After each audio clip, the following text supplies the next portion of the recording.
काफ़ी सारी झोंकार के यहाँ पे। माँ को जितना टाइम लगा माँ ने उतना काम किया। माँ गई थी इससे पहले घास के लिए।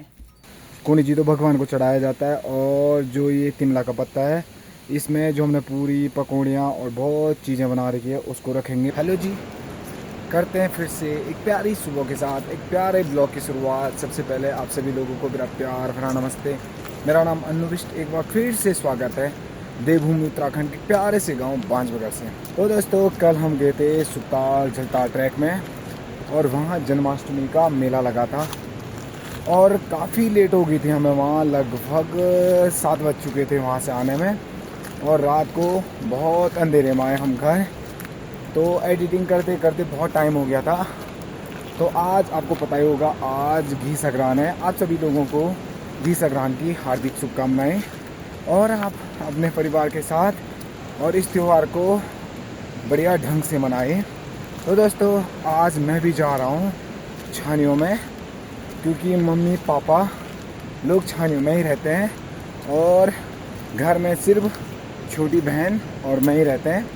तो इस कारण हम दोनों को अभी छानियों में ही जाना पड़ रहा है, क्योंकि जो घी संक्रांत का पर्व है वहीं पे मनाया जाएगा और अंकी अभी तक आई नहीं। मैं अकेले जा रहा हूँ जंगलों के बीचों बीच। सुबह सुबह के मौसम की बात की जाए तो मौसम गजब का हो रखा है।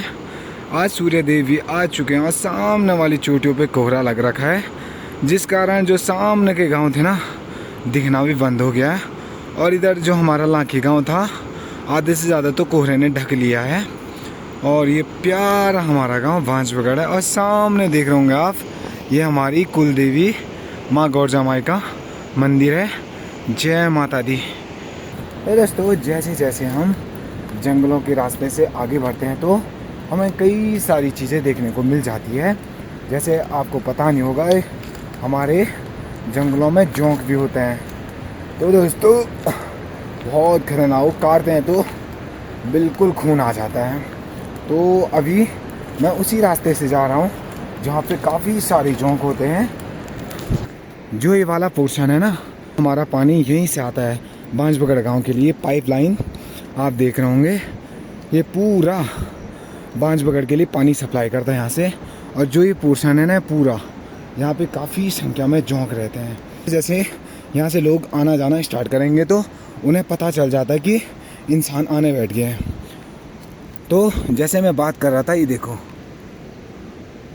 ये सामने देखो ना ये तो भाई यहाँ पे देख रहा हूँ आप काफ़ी सारे जोंक आ रखे हैं यहाँ पे। उन्होंने मेरी आवाज़ सुनी तो मेरी तरफ बढ़ने लगे सारे जोंक और हलचल भी स्टार्ट कर दिया उन्होंने। आपको पता नहीं होगा जैसे आप पहाड़ों की तरफ बरसात में ट्रैवलिंग करते हैं या कुछ और करते हैं तो ऐसी दिक्कतें आमतौर पे आती रहती है। जैसे जोंक हो गया, जोंक तो हर जगह दिखने को मिलेंगे आपको। तो आप इनसे बचने के लिए आप नमक का भी इस्तेमाल कर सकते हैं और नमक पूरे पैर में लगा सकते हैं और साथ साथ में आप ब्लीचिंग पाउडर का भी इस्तेमाल कर सकते हैं। इनसे आप पे जोंक आएंगे नहीं। वो जैसे आपके पैरों पे अटैक करने की कोशिश करेंगे तो वैसे वो नीचे गिर जाएंगे, आपको खा भी नहीं पाएंगे। उनकी सुगंध को सुन के वो बेहोश हो जाते हैं। तो इधर की बात की जाए तो ये पूरा सुनसान घना जंगल है। तो ये देखो, ओहो ये शायद पक्षी का बच्चा था इसलिए ये उड़ नहीं पा रहा था।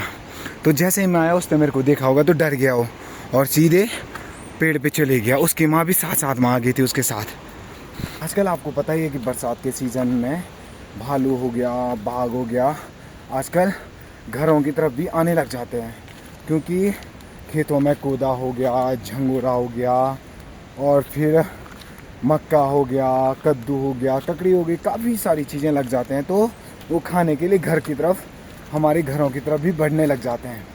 तो इसीलिए आजकल हमें हर जगह संभल के जाना पड़ता है, चाहे जंगल हो, चाहे छानियाँ हो, कहीं भी हो, अकेले नहीं जाना पड़ता है। तो इसीलिए मैं वहाँ पे ऊपर जहाँ पे बैठने का बना रखा उन्होंने वहीं पे अंकी और रवीना लोगों को रुकूंगा।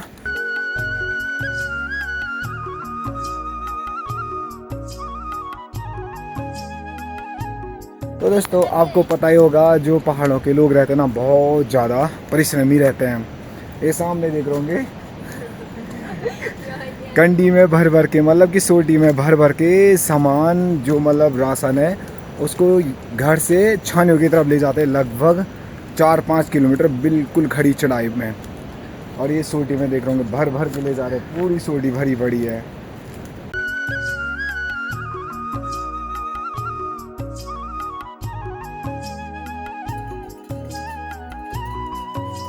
और सामने सामने मुझे दिख गया एक प्यारी सी चीज। ये देखो, यह है जंगली मशरूम। आजकल बरसात के टाइम में बहुत ज़्यादा मिलता है जंगली मशरूम। ये खाने वाला मशरूम नहीं है ये बहुत विषैला रहता है, इसे खाना भी नहीं चाहिए। गजब की चीज़ें देखने को मिल जाती है जंगलों में। जैसे आप जंगलों की तरफ आगे बढ़ोगे तो आपको बहुत सारी चीज़ें देखने को मिल जाएगी, अलग अलग चीज़ें हैं, जैसे पक्षियाँ होगी, फूल हो गए, फल हो गए, और कई चीज़ें ऐसी है कि जो हमें भी पता नहीं रहती है।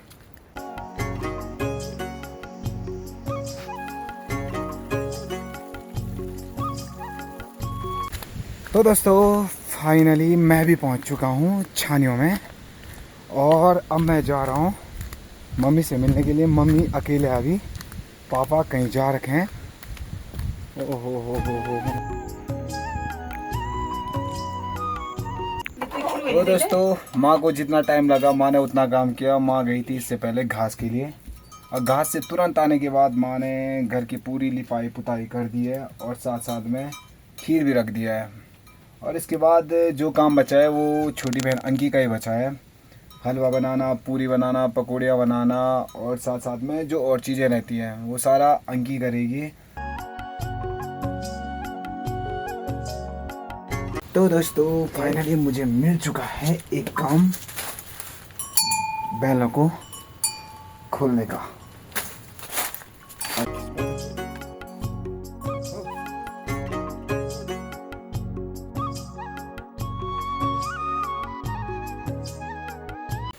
तो दोस्तों गाय भैंसों को पानी पिलाने के बाद अब मैं इनको जंगलों की तरफ भेज दूंगा, और ये वहाँ पे आराम से चर के शाम को लगभग 4 या 5 बजे के बाद घर में आ जाएंगे फिर दोबारा।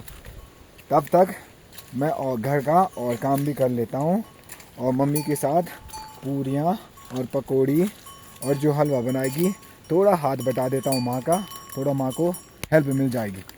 चल प्यारी सी बच्ची, जब भी मैं छाने आता हूँ ना मुझे तू बस सहलाते जा, जितना हो सके उतना सहलाते जा। कितना प्यारा है, ले देखो अब कैसे कर रहा है। तो दोस्तों जैसे मैं गाय भैंसों को जंगलों की तरफ छोड़ देता हूँ, तो अब मैं आ जाता हूँ माँ के साथ हाथ बटाने के लिए, पूरी पकौड़ियाँ बनाने के लिए।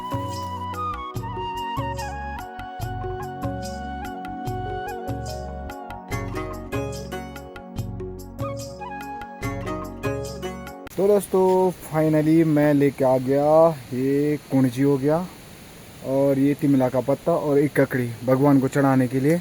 कुंजी तो भगवान को चढ़ाया जाता है, और जो ये तिमला का पत्ता है इसमें जो हमने पूरी पकौड़ियाँ और बहुत चीज़ें बना रखी है उसको रखेंगे और भगवान जी को चढ़ाएंगे। उसके बाद चढ़ा के भगवान जी को चढ़ा के तब भोग हम ग्रहण करेंगे। और ये है ककड़ी चाची के घर से लाया मैं ऊपर। तो अंदर देखते हैं क्या तो हो रखा है। माँ भी पूजा स्टार्ट करने बैठ गई है। दोबारा ढूंढी नहीं आएंगी ये काकड़ी।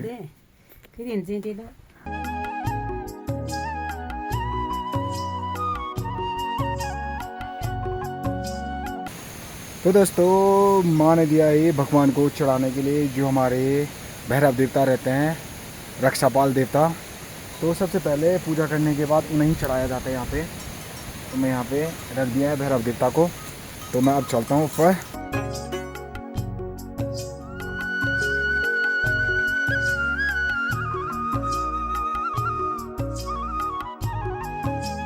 माँ ने पूजा की, तो उसके बाद माँ ने खीर, पकौड़ी, हलवा और सारी चीज़ें थाली में अंकी को रख दिया खाने के लिए। तो फाइनली इस खूबसूरत वातावरण में, प्रकृति की गोद में और छानियों में ये चीज़ खाने का मज़ा कुछ अलग आता है।